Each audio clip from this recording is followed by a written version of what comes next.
hidupku. Hatiku tenang berada dekatmu, kau yang pelihara hidupku.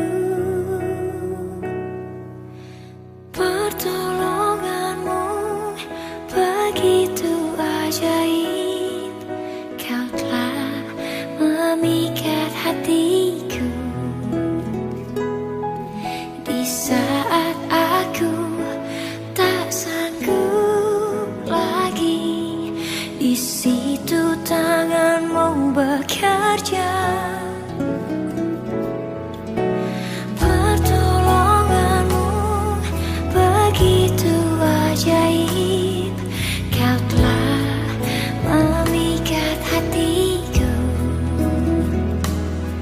Kini mataku tertuju padamu, ku rasakan kasih-Mu Tuhan.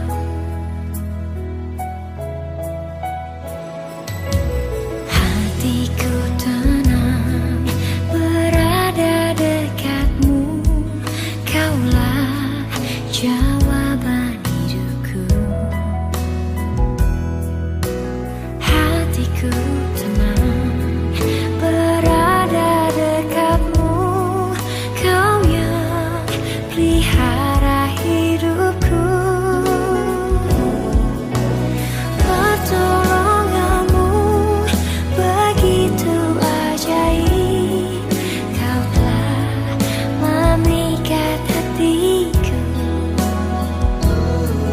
Di saat aku tak sanggup lagi, di situ tanganmu bekerja. Pertolonganmu begitu ajaib, kau telah memikat hatiku. Kini mataku tertuju padamu, ku rasakan kasih-Mu Tuhan.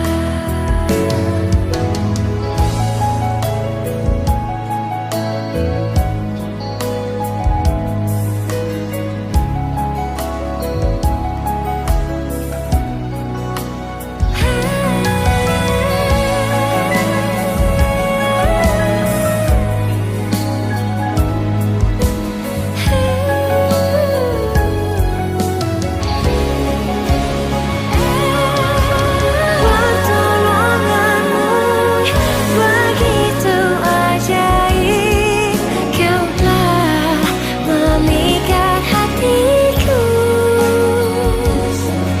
Di saat aku tak sanggup lagi, di situ tanganmu bekerja. Pertolonganmu begitu ajaib, kau telah memikat hatiku. Kini mataku tertuju padamu, ku rasakan kasih-Mu Tuhan.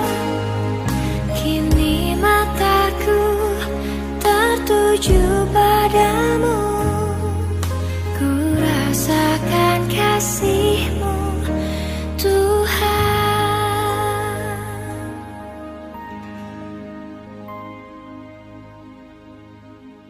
Selamat pagi, berjumpa kembali di Renungan Harian PDPKK Immanuel Santo Yakobus Surabaya.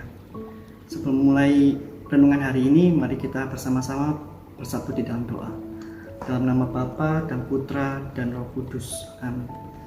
Selamat pagi Allah Bapa, Allah Putra, Allah Roh Kudus. Puji dan syukur kami haturkan kepadamu ya Bapa, untuk kasih setiamu, untuk kasih karuniamu, untuk penyertaanmu dan pelindunganmu dalam hidup kami.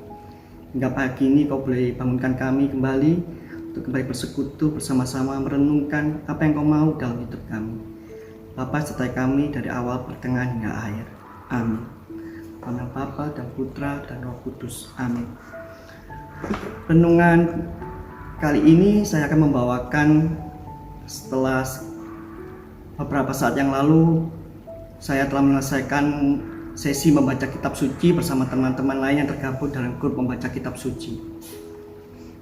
Setelah saya menyelesaikan membaca kitab suci, tiba-tiba saya terinspirasi ada beberapa pola yang saya lihat dalam Tuhan berkarya dalam beberapa tokoh di dalam kitab suci. Ada situasi yang Tuhan boleh tempatkan di antara mereka, seakan-akan mereka berada di antara kondisi yang tidak ada jalan keluar sama sekali. Dan kemudian Tuhan menyertai mereka dan menolong mereka dengan jalan keluar juga yang tidak masuk di akal. Mari kita coba melihat beberapa peristiwa yang terjadi di dalam kitab suci. Ada 3 peristiwa yang saya angkat sebagai contoh. Yang pertama, ketika Musa meminta kepada Firaun untuk membebaskan umatnya bangsa Israel.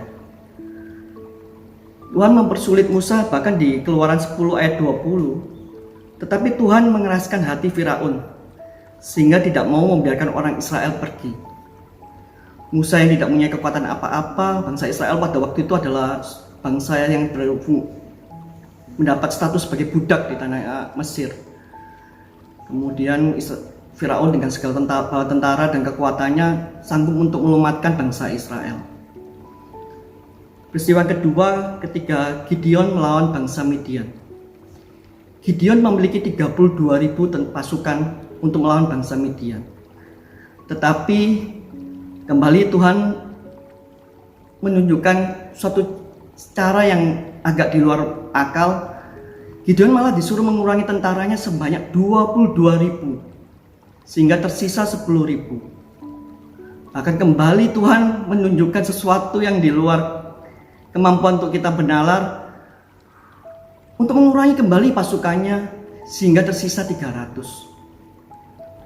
Peristiwa ketiga, Yosua dengan tembok Yeriko. Kita tahu peristiwa ini, tembok Yeriko, tembok yang begitu kokoh, tebal.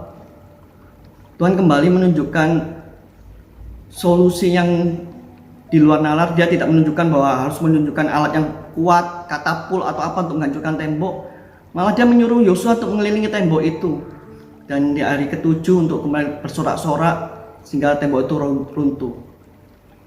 Beberapa tokoh di Alkitab sengaja ditempatkan oleh Tuhan untuk berada dalam kondisi yang memang seakan-akan tidak ada jalan keluar. Musa, Gideon, Yosua menghadapi musuh yang luar biasa, powerful, yang sangat kuat dengan segala persenjataannya, dengan segala kekuatan pasukannya. Tetapi Tuhan juga menunjukkan jalan keluar yang kadang-kadang sangat ajaib, sangat di luar kemampuan kita untuk menalar. Saya mau coba, kenapa Tuhan boleh menempatkan seperti itu, seakan-akan seperti itu, dan kembali menunjukkan caranya yang luar biasa. Mungkin ada 2 alasan yang mungkin bisa saya tangkap. Pertama, ya kita tahu supaya kita semakin berserah, semakin tekun di dalam doa, untuk tahu bahwa kekuatan Tuhan, penyertaan Tuhan ada dalam hidup kita. Kemudian alasan kedua, ya semoga agar kita semakin rendah hati, semakin tidak sombong. Jadi apapun keberhasilan kita, kesuksesan kita, keberuntungan kita bukan milik kita sepenuhnya. Ada campur tangan Tuhan di dalamnya, sehingga kita dijauhkan dari kesombongan. Saya akan menutup kisah hari ini dengan kesaksian pribadi saya. Berapa saat yang lalu saya menghadapi gugatan perdata atas sebuah tanah yang diwariskan oleh papa saya kepada saya. Jadi papa saya mewarisi bidang tanah, dan tanah itu dikerjakan oleh sekelompok orang. Kemudian ketika papa saya meninggal, orang itu menuntut saya secara perdata untuk membatalkan sertifikat tanah yang saya punya, yang saya dapat dari papa saya. Di persidangan, ternyata saya membutuhkan suatu dokumen untuk membuktikan bahwa transaksi jual beli yang dilakukan oleh papa saya terhadap ibu mereka itu berlangsung secara sah secara hukum. Yaitu dokumen itu bernama AJB, akte jual beli.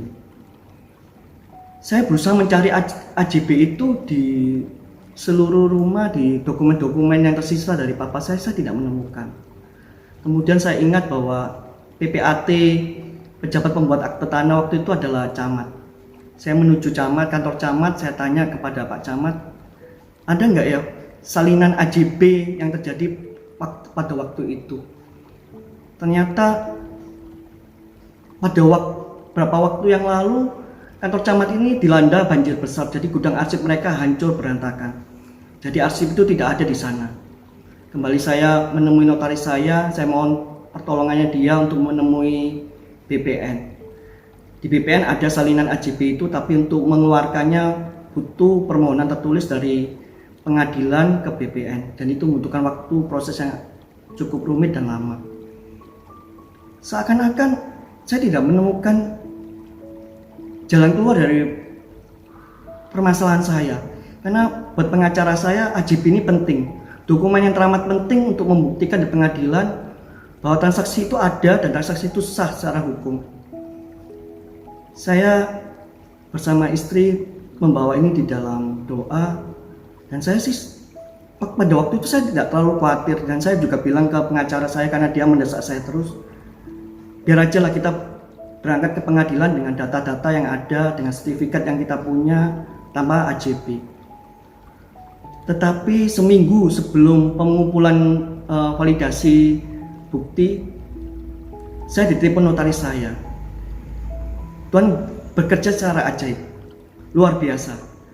Ternyata AJB yang papa saya punya itu disimpan oleh BPN, terselip di arsip BPN.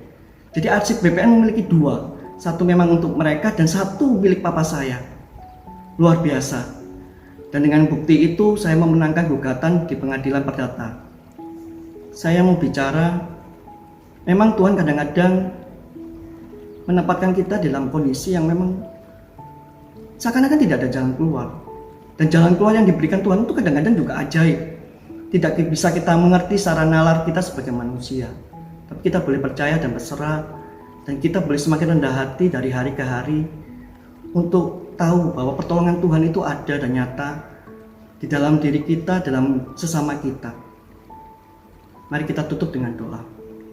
Dalam nama Bapa dan Putra dan Roh Kudus. Amin. Selamat pagi ya Bapak. Bapak, terima kasih ya Bapak untuk penyertaan-Mu, pertolongan-Mu yang luar biasa dalam hidup kami.